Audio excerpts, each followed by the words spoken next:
Silwangi Cimahi akan melaksanakan wawancara kepada Ibu mengenai pembelajaran daring di masa pandemi ini. Apakah Ibu berkenan? Iya. Pertama-tama saya akan bertanya, menurut Ibu bagaimana keadaan Indonesia saat ini mengenai pendidikan yang dilakukan secara daring? Sebetulnya bagus ya, ada bagusnya, ada juga positif, ada juga negatifnya. Sebetulnya secara daring, sebetulnya secara daring dengan tatap muka itu bagus tatap muka, tapi karena keadaan yang tidak memungkinkan untuk tatap muka ya bagus secara daring daripada tidak sama sekali belajar gitu. Anak-anak kan lumayan ada pengetahuan yang masuk walaupun tidak baik bagaimana tatap muka gitu. Setelah itu, bagaimana perasaan Ibu saat mengajarkan anak secara daring? Rasanya pasti ada rasa berkurang ya, tidak seperti kita tatap muka. Kalau istilahnya perasaannya pasti berbeda sih. Ya kita harus enjoy saja, walaupun misalnya harus secara daring maupun setatap muka, mengajar itu harus dinikmati lah, diresapi dan diusahakan agar anak itu tidak sampai jenuh dengan berbagai variasi gitu, dengan berbagai metode soalnya itu.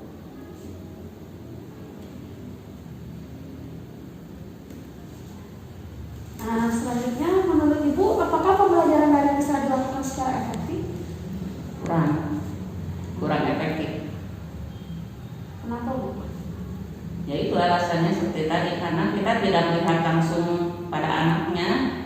Jadi bagaimana anak itu istilahnya kita mau bertanya secara langsung kan susah, walaupun hanya misalnya dengan video atau itu tidak seperti kita tatap muka. Jadi ada yang kurang puas seperti itu.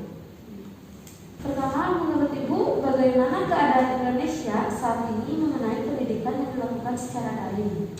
Menurut saya pendidikan sekarang secara daring itu ada positif dan negatifnya. Nah, kalau untuk positifnya mungkin anak lebih mandiri ya. Nah, dan juga untuk negatifnya mungkin banyak juga keluhan dari orang tua. Bagaimana perasaan Ibu saat mengajarkan anak secara daring? Perasaannya suka dan duka gitu ya. Nah, kalau ada sukanya mungkin waktunya kalau di rumah ya mungkin lebih fleksibel waktunya. Nah, kalau untuk dukanya mungkin komunikasi dengan orang tua. Nah, itu.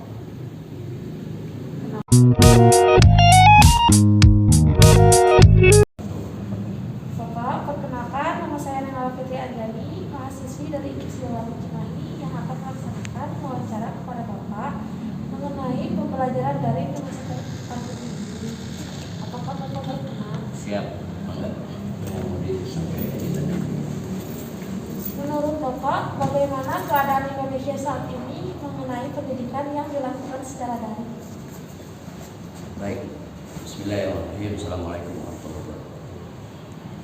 Perkenalkan, saya Pak Cecep Kosa CSE SPD, Kepala Sekolah TK Plus Al-Huda, di mana dalam pembelajaran daring yang dirasakan selama kurang lebih hampir 2 tahun sekarang itu pasti ada positif dan juga negatif. Kita lihat dari unsur positifnya, dengan adanya daring tidak adanya satu pembelajaran tatap muka, karena itu sudah merupakan satu aturan dari pemerintah bahwasanya kita melakukannya secara magnet atau daring.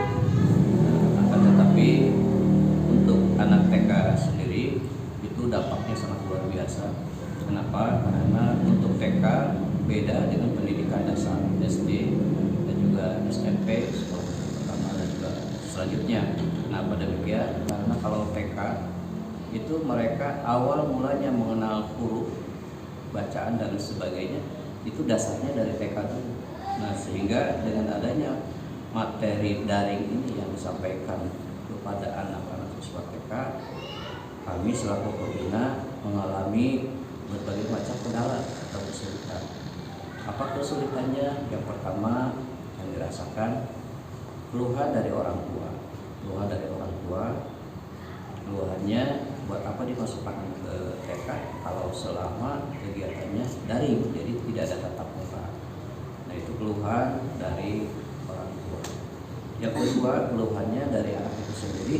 Ketika anak tidak masuk secara langsung tatap muka, mereka biasa dengan orang tua, kemanjaan dan lain sebagainya, mereka tetap tidak akan hilang. Beda dengan langsung bertatap muka dengan guru TK itu sendiri. Nah, itu kalau kita lihat dari sisi kurang baiknya. Kalau di sisi baiknya, mungkin dengan tidak adanya berkerumun, itu kita ambil hikmahnya bahwa memang kita dalam kondisi pandemi COVID-19, kita semua harus menjaga aturan yang telah ditetapkan oleh pemerintah itu sendiri agar supaya kita pun tidak terlalu mengalami imbasnya dengan COVID ini. Kita semuanya ingin sehat.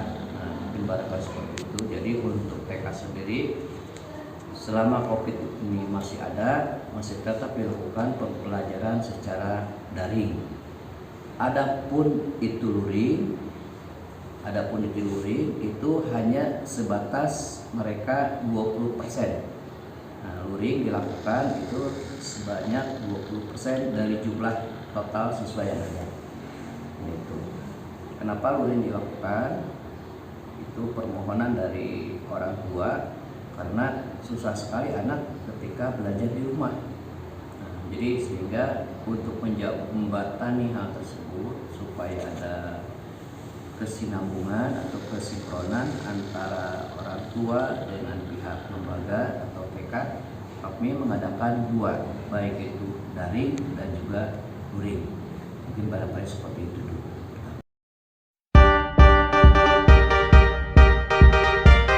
Assalamualaikum Bu, perkenalkan nama saya Nangala Fitri Anjani, mahasiswi dari IPS Silwangi Cimahi yang akan melaksanakan wawancara kepada Ibu mengenai pembelajaran daring di masa pandemi ini. Apakah Ibu berkenan? Berkenan. Ibu, menurut Ibu, bagaimana keadaan Indonesia saat ini mengenai pendidikan yang dilakukan secara daring? Mengenai pendidikan di Indonesia saat ini, pada saat pandemi sangat memprihatinkan karena anak saat menerima pelajaran daring, anak menjadi malas belajar, terus anak tergantung kepada orang tua, jadi tidak mau untuk mengikuti pelajaran yang diberikan oleh guru. Menurut Ibu, bagaimana perasaan Ibu saat mengajarkan anak secara daring? Sangat susah sekali, karena mungkin kalau belajar oleh orang tua beda dengan belajar dengan guru. Kalau dengan guru mungkin ada takutnya, tapi kalau dengan orang tua untuk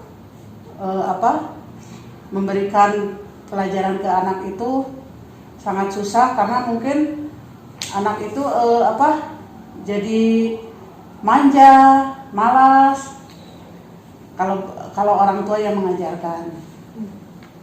Menurut Ibu, apakah pembelajaran daring bisa dilakukan secara efektif?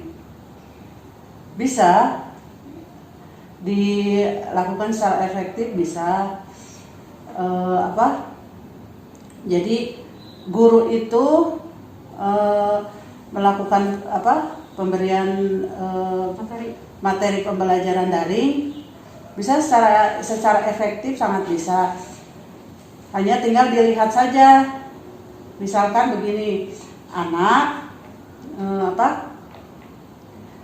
dalam satu hari itu tidak terlalu banyak diberikan materi, jadi anak tidak terlalu pusing.